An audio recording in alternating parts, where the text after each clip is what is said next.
Boa noite. Hoje é dia 24 de novembro de 2019.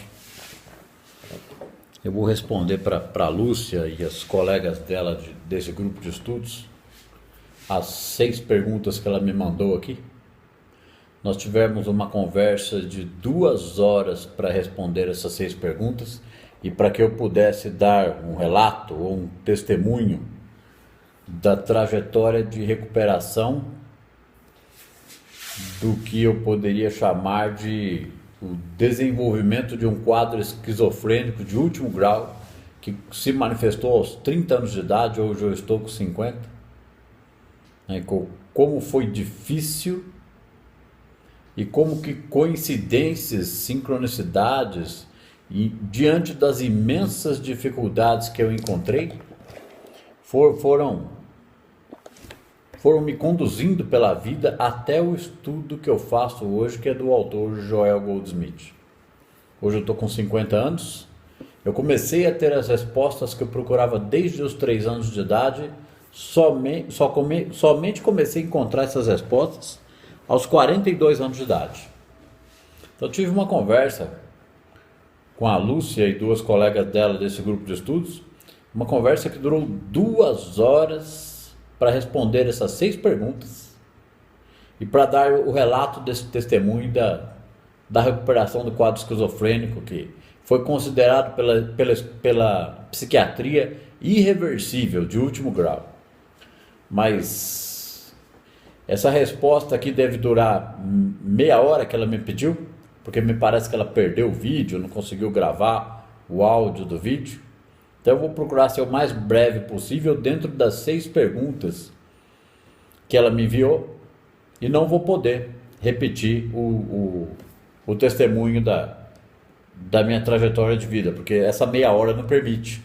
Inclusive essa meia hora não permite nem responder de forma adequada essas 6 perguntas aqui, mas vou ver o que eu posso fazer, ver como é que sai dessa vez esse vídeo. A primeira pergunta é: o que você sabe sobre as coisas e os seres humanos? Você classificaria os seres humanos em grupos? A primeira parte da pergunta: o que eu sei sobre as coisas e os seres humanos é o que eu sei até o que eu entendi neste momento desta pergunta, porque a cada dia a percepção e o conhecimento sobre coisas e seres humanos aumenta. O que eu posso dizer em breves palavras sobre o que eu sei hoje sobre coisas dos seres humanos?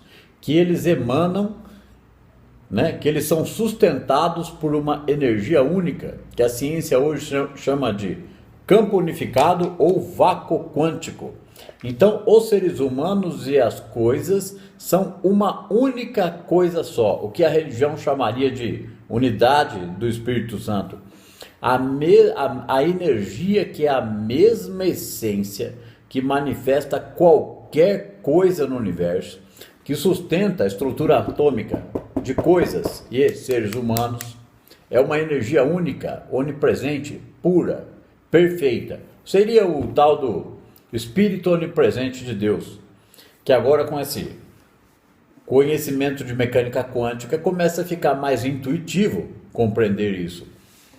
Então, coisas e seres humanos são manifestações dessa energia para experimentação do ser individuado, do ego, para que ele experiencie a realidade ao seu redor, acumulando informações e experiências no sentido de compreender a totalidade, o todo, ou Deus, ou a presença, até que ele chegue a um nível de acúmulo de informação. Isso pode demorar vidas. Para quem acredita em encarnação, pode demorar vidas, até que ele chegue a um nível de indignação com a vida humana e comece a procurar por algo maior. Então, o ser humano existe no planeta Terra com um único fim e objetivo: despertar para a percepção da realidade, de quem ele é, aonde ele está e o que ele está fazendo aqui. O que significa esse universo infinito onde ele está imerso e qual é o papel do ser humano no universo. Essa resposta foi respondida de forma muito mais completa no vídeo que foi gravado e foi perdido, Mas aqui essa primeira parte eu vou responder dessa forma. A segunda parte dessa pergunta: você classificaria os seres humanos em grupos? Do ponto de vista da compreensão da prática da presença do Joel Goldsmith, não é possível. Do ponto de vista da justiça divina, não devemos classificar os seres humanos em grupos. Os seres humanos são um único grupo, um único sistema, uma única vida. Quem começa a compreender isso pode se arriscar a fazer uma classificação humana do nível de consciência do grupo humano entre aqueles que estão completamente dormentes a respeito da realidade que os cerca e aqueles que estão mais próximos de um despertar. Aqueles que estão mais próximos de um despertar, eles têm um alto nível de indignação em relação à vida. Não é uma indignação onde ele fica metido no sofrimento, não, porque essa muita gente tem. É um alto nível de indignação que o leva a uma busca, que o leva a um estudo, que o leva a procurar uma resposta além das religiões, além dos esoterismos, além dos misticismos. A segunda pergunta: você consideraria que haja seres humanos mais adiantados em relação ao autoconhecimento? Ou seja, pessoas que se conhecem bem, a enorme maioria, praticamente a quase totalidade, para não dizer a totalidade, porque de 7 bilhões de seres humanos, se a gente tirar um grupo muito pequeno, esse grupo é tão pequeno, desses que estão perto de compreender isso ou iniciando a compreensão disso, eles são tão pequenos que eles são irrelevantes diante da totalidade. Então a gente pode dizer que não existe quem se conheça bem. Não existe. Só uma minoria muito ínfima, irrisória. Porque se conhecer bem, do meu ponto de vista, deveria ser o entendimento de compreender quem o ser humano é e qual é o papel dele aqui. Então o tal do conhece-te a ti mesmo seria conhecer a essência do ser humano. O que o ser humano é enquanto essência.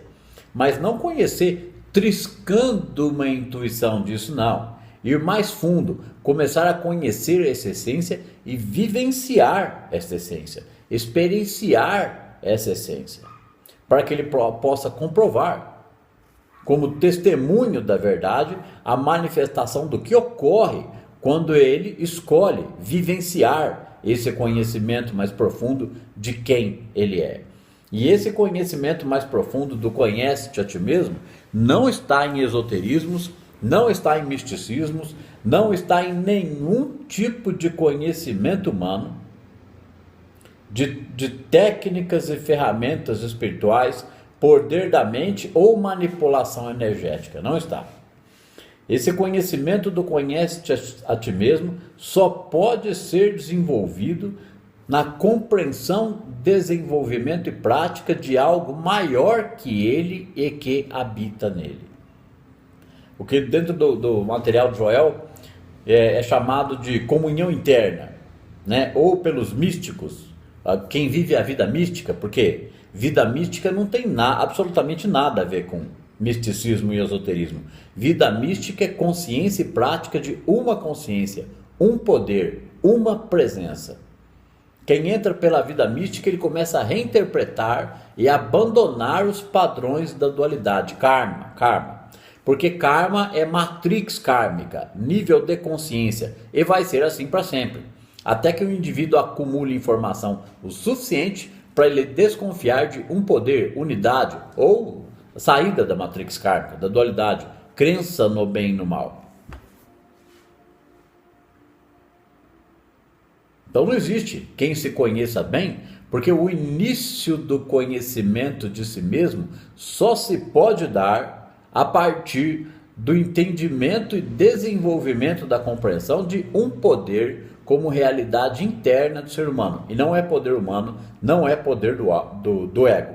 É um poder que o permeia e que ele pode ficar consciente dele. Seria o tal do fio da navalha, não olharás nem para a direita nem para a esquerda. Né? Vida mística é conhecimento de um poder, portanto, misticismos e esoterismos é a banalidade do entendimento da palavra mística. A pergunta número 3: você conhece o funcionamento do seu corpo? Como você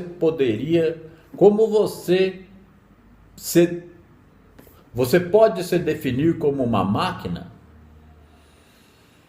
O que eu conheci do funcionamento do corpo até hoje é que ele deveria ser uma estrutura que se autossustenta, né? Tem uma frase nos ensinamentos do Joel que diz que não é o corpo que sustenta o espírito, mas o espírito que sustenta o corpo.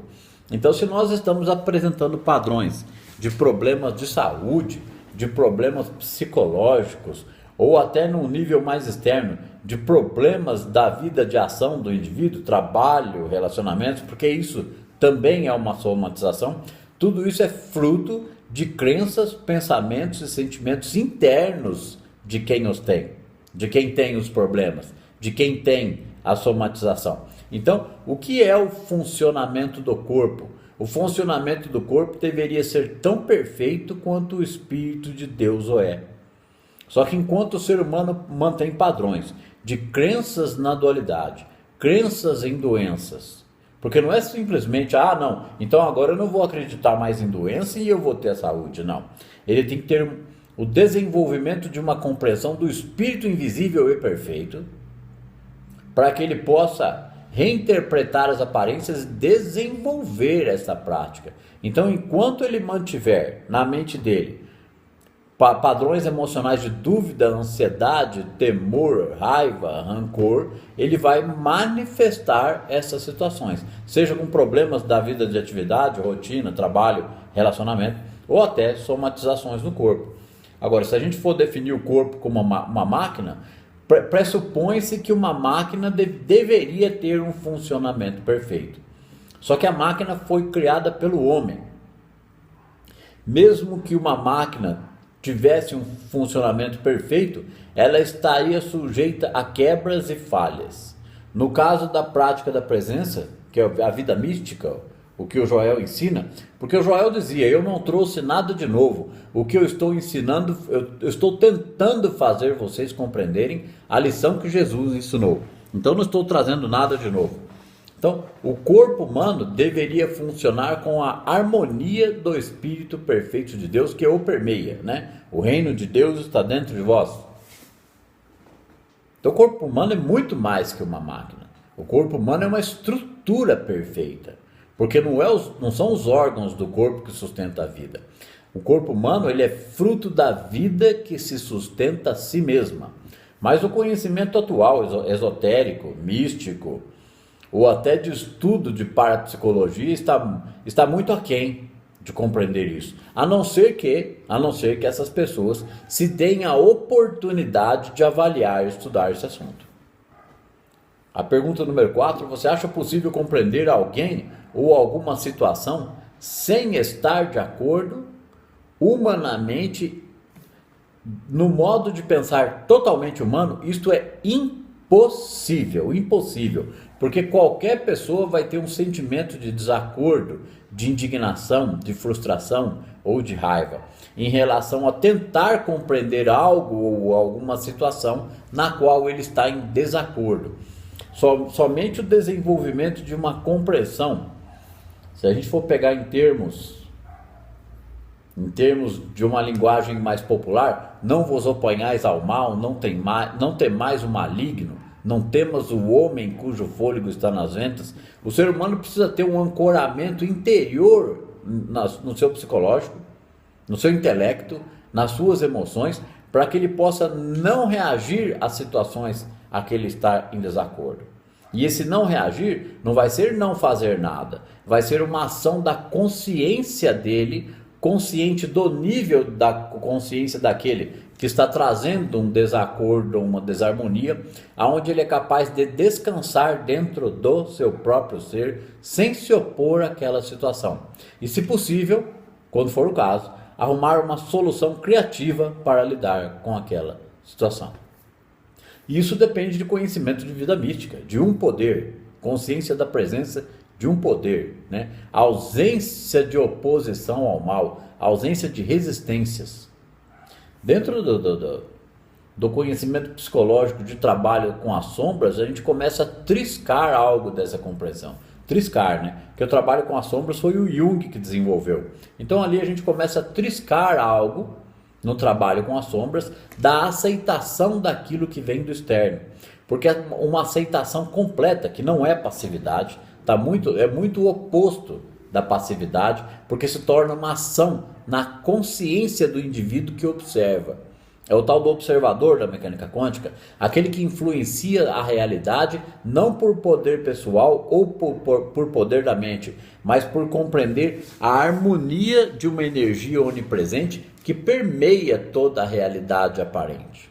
Então ele não se opõe à circunstância e com aquilo ele pode criar o que se chama graça, benesse, cura ou manifestação de uma situação harmônica que venha solucionar aquele problema, porque ele não reconhece o poder daquele problema. Só assim é possível, né, compreender alguém ou alguma situação sem estar de acordo com isso. É lógico, faltam argumentos, palavras e tempo para responder essa pergunta de forma adequada. Mas eu acredito que é o suficiente. A pergunta número 5. Você acha possível o homem se aperfeiçoar através do conhecimento e da mudança de hábitos? É possível sim. É possível ele se aperfeiçoar minimamente através do conhecimento e da mudança de hábito. Porque o ser humano, o que a gente pode dizer por ser humano comum e normal? Aquele que busca respostas somente através do conhecimento humano, somente através do conhecimento acadêmico, psicológico, ou mesmo do conhecimento de técnicas e terapias humanas, que são coisas do bem para atenuar um mal. Então ele vai ter um desenvolvimento mínimo, e isso pode trazer algum benefício, alguma compreensão mínima, né? Mas não vai trazer um aperfeiçoamento, como poderíamos dizer, não vai trazer um aperfeiçoamento que leve a uma graduação, que seja constante, contínuo, ascendente. Vai ser uma coisa meio na horizontal ainda, né? Então, ele pode avaliar a questão da mudança de hábitos, mas ele vai avaliar essa mudança de hábitos num nível muito superficial. Ele pode avaliar essa mudança de hábitos no nível de mudar um comportamento agressivo, mais extremado, ou mudar um comportamento destrutivo em relação ao seu corpo, mas o comportamento mais destrutivo que o ser humano tem e não percebe é crítica, julgamento, condenação.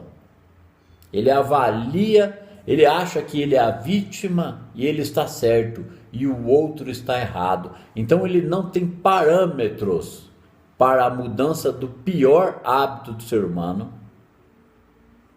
que é uma imaturidade emocional, cristalização de feridas do ego. E isso eu posso dizer com toda clareza, porque o ser humano não conhece nada sobre sombra.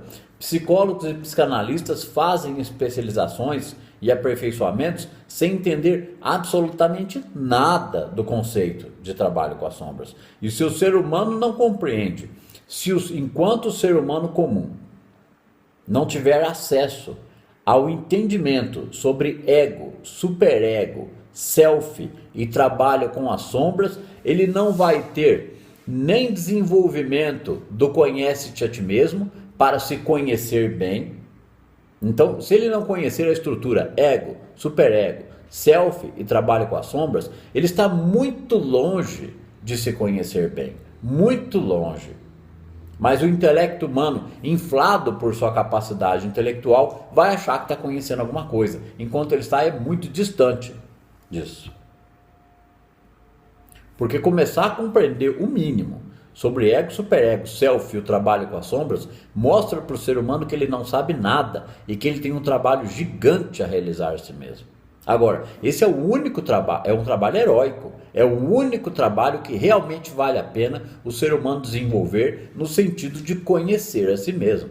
Porque a gente não precisa nem falar do tema visão espiritual da vida, né? Porque quando a gente fala de espiritualidade, não pode achar que aqui é vida material e a vida espiritual é a fumacinha do lado de lá. Espiritualidade é visão espiritual da vida, é reconhecer o próprio universo como a vida espiritual. Porque vida material é um conceito materialista da vida. É não entender que tudo é formado de energia e que existe eletromagnetismo. E que aqui é a própria vida espiritual. Então, a maior mudança de hábito que o ser humano poderia promover viria do conhecimento do trabalho com as sombras psicológicas. Avaliar e reinterpretar tudo aquilo que bate como incômodo, desconforto, raiva, revolta, indignação. Para que a gente possa voltar na pergunta 4 aqui, né? E ele seja capaz de compreender alguma situação sem estar de acordo com ela e sem se opor a ela. E mais que isso, muito além, mas inimaginavelmente além de qualquer conhecimento parapsicológico atualmente no planeta Terra, produzir assim um efeito benéfico e harmônico para aquela situação que está diante dos seus olhos. É lógico que isso não vai ser assim como um pirlim-pim-pim no mesmo segundo, mas o desenvolvimento constante da expansão de consciência através dessa compreensão torna o ser humano um testemunho vivo ou um co-criador consciente. Alguém que não age pelo ego. Ele reconhece que existe uma força maior e que ele comunga com essa força maior, é consciente dela e pode dar o testemunho da ação desta força. Na pergunta número 6, você conhece pessoas que estão mais adiantadas ou mais atrasadas que você? Essa questão é delicada de responder, porque dependendo da forma que alguém possa interpretar isso, a pessoa pode se sentir diminuída. O ponto de vista espiritual do conhecimento de um poder ou vida mística reconhece primeiramente que não existe em instância nenhuma ninguém melhor que ninguém. Somos todos em essência exatamente iguais, emanados da mesma energia e com o mesmo potencial. A única diferença está no nível de consciência, e isso não deprecia ninguém, porque o servente de pedreiro, esse é um exemplo, uma metáfora muito pobre para explicar isso, mas é que nós temos ao alcance no momento. Um servente de pedreiro é um servente de pedreiro.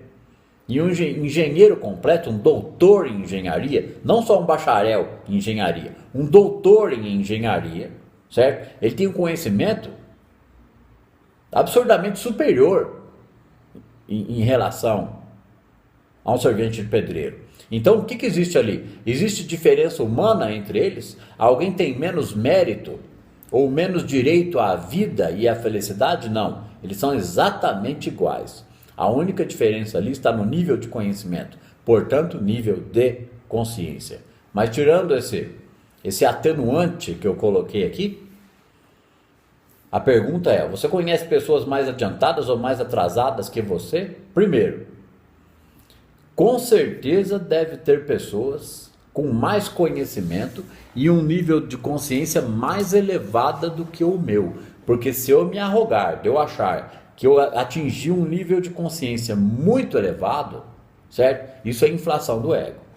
Eu estaria me colocando acima daquilo que eu mesmo ensino. Porque o desenvolvimento e conhecimento da expansão de consciência, ele é exponencial, lento e gradual, mas é percebido como evolução a cada dia, a cada oportunidade que nós temos de compreender alguém ou alguma situação não estando de acordo com ela. Cada vez que isso acontece, a consciência expande mais e mais e mais. Com certeza deve ter pessoas num nível mais adiantado de percepção dessa realidade harmônica do que eu. Com certeza absoluta. Quantos são eu não sei, aonde eles estão eu não sei. E se eu conheço alguém, pessoalmente eu não conheço nenhum. Mas tem. Agora, com relação aos que estão mais atrasados, todos aqueles que nem iniciaram o conhecimento do abandono em crença em dois poderes estão mais atrasados. Então qualquer um que comece a estudar Joel dedicadamente, chegar à compreensão da prática da meditação contemplativa e desenvolvê-la, né? Estudar áudios, ler e reler os livros, ele percebe nitidamente o conceito do trabalho com a sombra em desenvolvimento em sua consciência. Ele começa a ter um descanso emocional e uma compreensão diante da vida que ele jamais sonhou que iria ter. E em 1, 2 ou até 3 anos de prática, ele pode ter eliminado em suas frustrações da vida de 20 a 30% de todo o peso emocional, dores emocionais, feridas do ego. 20 a 30% do alívio de tensões e frustrações humanas emocionais. É uma coisa absurda para o conhecimento psicológico e psicanalítico atualmente no planeta Terra. Absurda. E isso está ao alcance de qualquer pessoa que se dedicar aos primeiros anos do estudo da prática da presença através do autor Joel Goldsmith. Qualquer pessoa.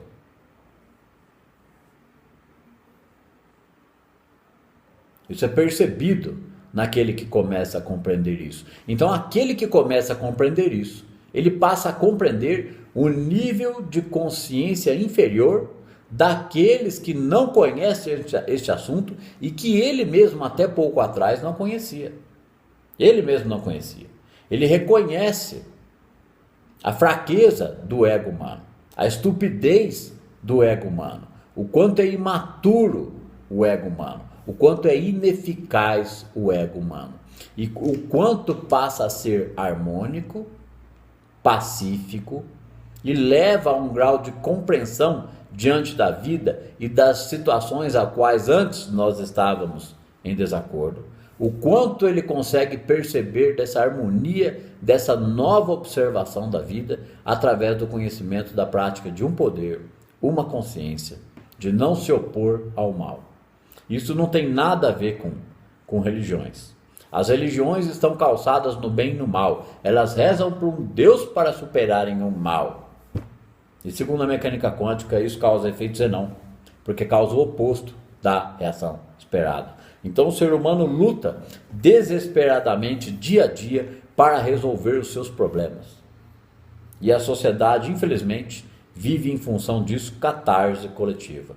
Embora nós tenhamos tanta tecnologia à nossa disposição, psicologicamente, emocionalmente, a humanidade está passando por uma catarse coletiva de expansão de consciência. Acúmulo de informação, de crença no bem e no mal, que leva o ser humano a uma angústia existencial, que só pode ser solucionada por algo maior que o conhecimento humano e que pode ser percebido e praticado por ele, porque ele vai simplesmente amadurecer do ego para o superego. E esse superego, revestido do conhecimento da prática de um poder, pode descansar nesse um poder. Então superego não tem nada a ver com alter ego ou ego inflado, não é nada disso. É um ego fortalecido que tem tolerância à frustração e é capaz de descansar dentro desta tolerância. Bom, é o que eu pude fazer em meia hora. Poderia se conversar tranquilamente 5 horas sobre essas 5 perguntas, tranquilamente. Mas eu agradeço a oportunidade de poder ter colaborado com este questionário.